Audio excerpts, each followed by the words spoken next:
Ni hao, and we are here sa Macau, China for our tour, for our travel and visit in China.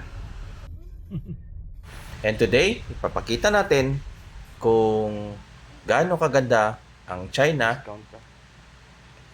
or particularly Macau, and gaano ka preserve yung lugar nila, particularly sa Senado Square.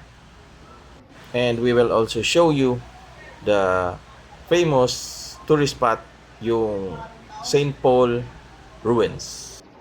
And napansin ko lang guys na kahit isang maliit na city or lugar yung Macau ay napakaganda, napakalinis, maraming tanawin, and malayong malayo kumpara sa ibang Asian countries. And dito naman ay sentro ng turismo. At naglakad tayo papuntang St. Paul Ruins. And of course, kasama namin na yung mga bulilit. And enjoy na enjoy silang makita yung lugar. And during that time, malamig yung lugar guys. Nasa 18 degrees Celsius ang temperature. And marami ding tao na bumibisita. At itong lugar na makikita sa Senado Square ay isa pala talagang pinupuntahan ng mga turista.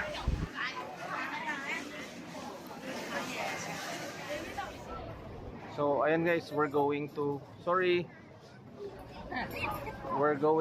the ruins of St. Paul.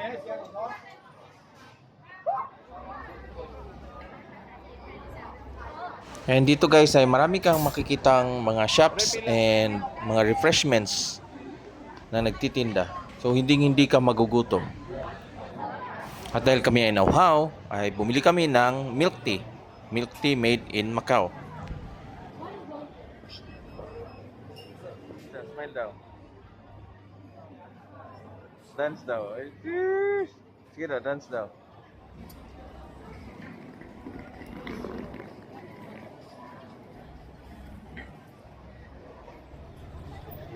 And finally, we arrived in the St. Paul Ruins.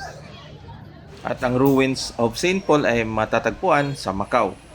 Ito ay ang most famous landmark. And gawa ito ng Portugal na tinatawag na Ruínas de São Paulo, which is consisting of the iconic 17th century stone facade of a former Church of Mater Dei and the ruins of St. Paul's College.